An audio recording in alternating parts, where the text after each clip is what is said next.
একটি নৌকা বিশাল একটি সাগরে ভেসে চলে। কখনো যাত্রীদের বা কখনো বিশাল বস্তুকে নিজের সাথে বহন করে নিয়ে চলে, এক স্থান থেকে অন্য স্থানে পৌঁছে দেয়। এই নৌকা কখনো সাগরে আটকে পড়ে বা কখনো ডুবে যেতেও পারে, কিন্তু এই নৌকা তখন ডুবে যায় না যখন এর আশেপাশে অধিক মাত্রায় জল থাকে। এটা তখন ডুবে যায় যখন ও নিজের আশেপাশের থাকা জলকে নিজের ভেতরে প্রবেশ করতে দেয়। যখন আস্তে আস্তে এই জল প্রবেশ করতে থাকে, নৌকা ভারী হতে থাকে আর আস্তে আস্তে ডুবে যায়। এটা আমাদের কাছে একটা শিক্ষা।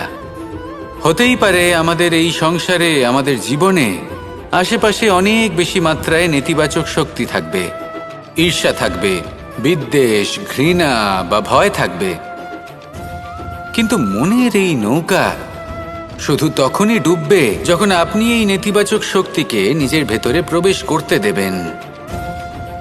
মনে রাখবেন, এই নেতিবাচক শক্তিকে কখনো নিজের মনে প্রবেশ করতে দেবেন না। প্রবেশ করলেও তাহলে যেন সে সেখানে কোনো স্থান না পায়।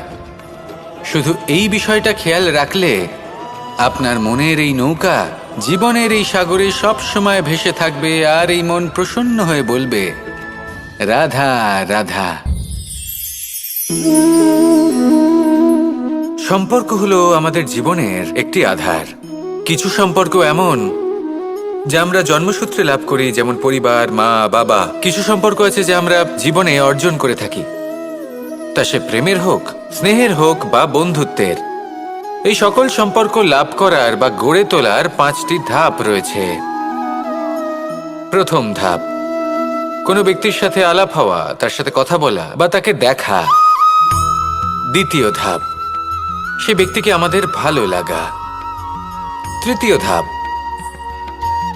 আমাদের এটা চাইতে শুরু করা যে জীবনে এই ব্যক্তি যেন আমাদের বন্ধু হন, আমাদের জীবনে থাকেন, বা আমাদের কাউকে ভালোবেসে ফেলা আর এটা আমাদের ভাবা বা চাওয়া যে সেই ব্যক্তি যেন আজীবন আমার সাথে থাকেন, আমার জীবনে আমার সাথী হয়ে। চতুর্থ ধাপ, লাভ করা। এবার এই ধাপটি অনেক মানুষের পক্ষেই খুবই সরল হয়, বড়ই সরলভাবে নিজেদের সঙ্গীকে লাভ করে থাকেন। কিছু মানুষের জন্য এই ধাপ অত্যন্ত কঠিন হয়ে থাকে। অনেক প্রতিকূল পরিস্থিতির ওপর জয়লাভ করে তারা সঙ্গীকে লাভ করেন, কিন্তু লাভ অবশ্যই করেন।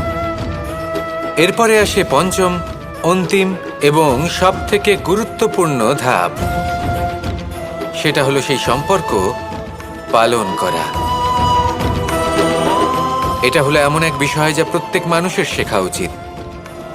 যদি ব্যক্তি নিজের জীবনে সম্পর্ক রক্ষা করতে শিখে যান, তবে প্রত্যেক সম্পর্ক তার জীবনকে স্বর্গ করে তুলবে।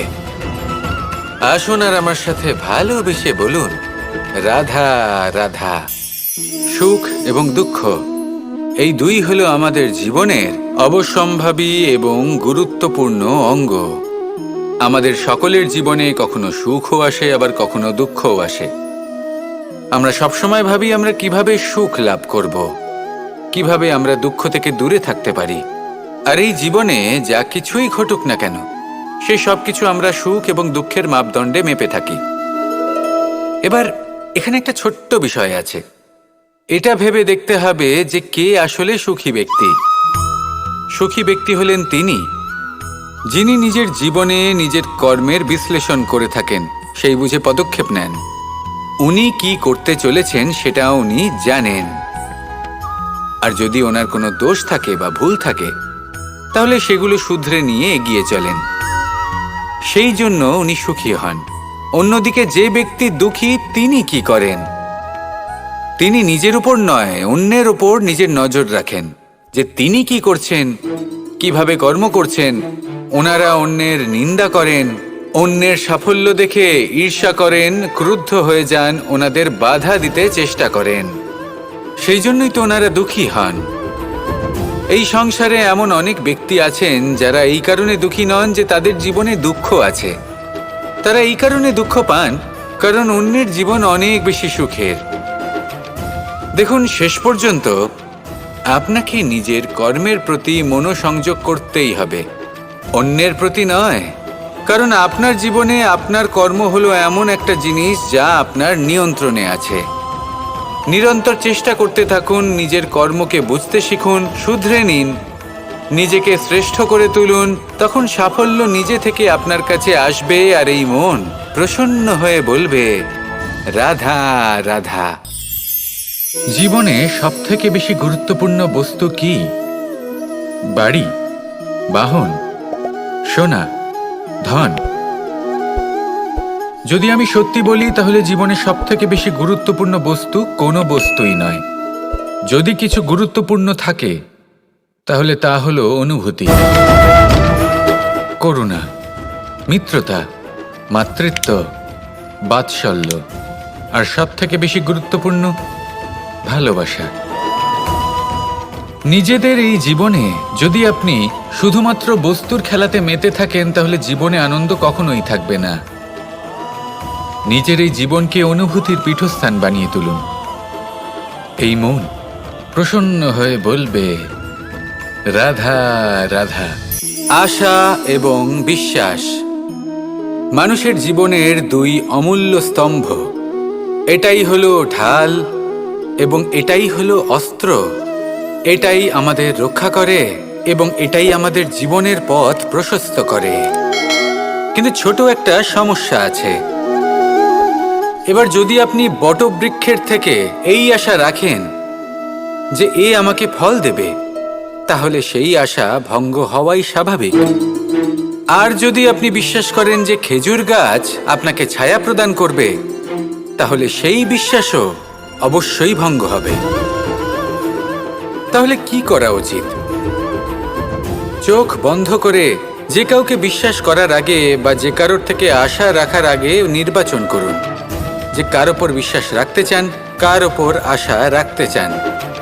তবে আমি তো বলবো যে বিশ্বাস করতে হলে নিজের ওপর করুন, যে এই সংসারে এমন কোনো কাজ নেই যা আপনি করতে পারেন না।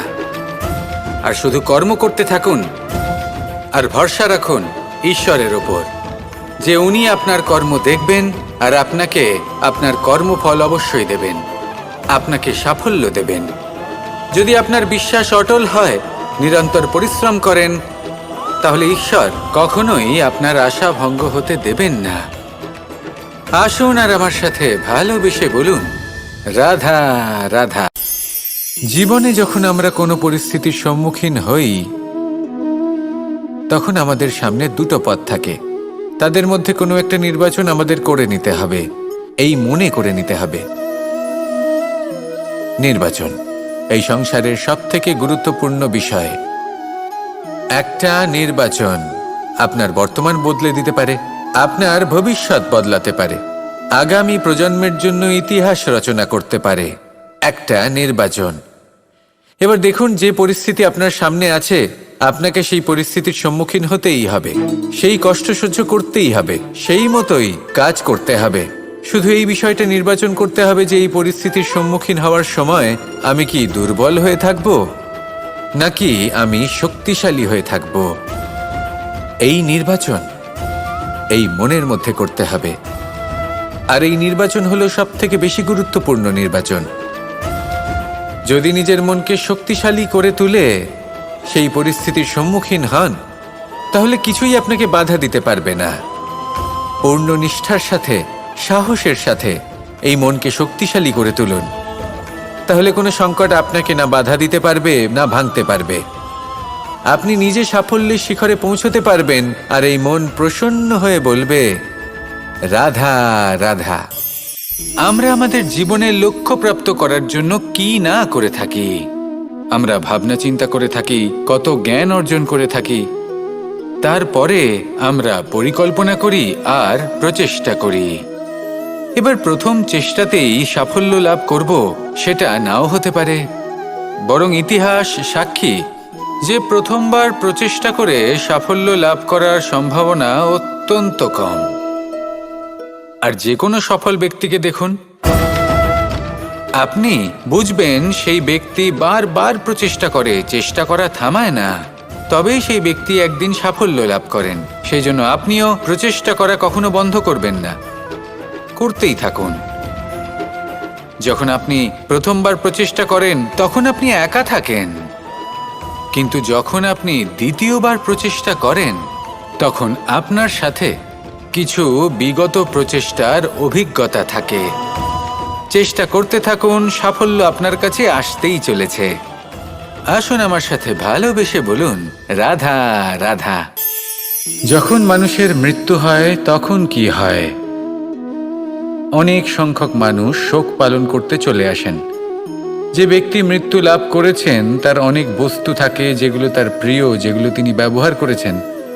তার শয্যা, তার বস্ত্র, তার আভূষণ সবকিছু তার থেকে বিচ্ছিন্ন করা হয় এবং খালি হাতে তাকে শ্মশানের উদ্দেশ্যে রওনা করা হয়। আমি আপনাকে এই প্রশ্ন করতে চাই, আপনি এই সংসারে কি অর্জন করেছেন? ধন, সম্পত্তি, বস্ত্র, আভূষণ, এই সব কিছু যে আপনি অর্জন করেছেন, আপনার মৃত্যুর পরে তা আপনার থেকে দূর হয়ে যাবে। এর উত্তর হলো একটাই, আপনার কর্ম। শুধু সেটাই আছে যা একান্ত আপনার, আর শুধু সেটাই এই সংসার থেকে চলে যাওয়ার পরেও সংসারেই জীবিত থাকবে। যদি আপনি দুষ্কর্ম করেন তাহলে এই সংসার আপনাকে একটি অনুচিত উদাহরণ হিসেবে মনে রাখবে যে এই ব্যক্তি খুব পাপী ছিল, অনুচিত কর্ম করতেন। যে পথে তিনি চলেছেন সেই পথে কারোর চলা উচিত নয়। সেখানেই যদি আপনি সৎকর্ম করেন তাহলে সংসার চিরকাল এটাই বলবে যে খুব ভালো মানুষ ছিলেন, সবাইকে ভালোবাসতেন, সবাইকে সাহায্য করতেন, আমার খুব প্রিয় মানুষ ছিলেন। এটাই হলো শ্রেষ্ঠ কর্ম। সেই জন্য জীবনে শুধুমাত্র ধন, সম্পত্তি, আভূষণ এই সব অর্জন করতে গিয়ে নিজের মনোনিবেশ করবেন না। শ্রেষ্ঠ কর্ম করুন। সংসার থেকে চলে যাওয়ার পরেও এই কর্মই এই সংসারে আপনাকে জীবিত রাখবে। আসুন আমার সাথে ভালোবেসে বলুন, রাধা রাধা।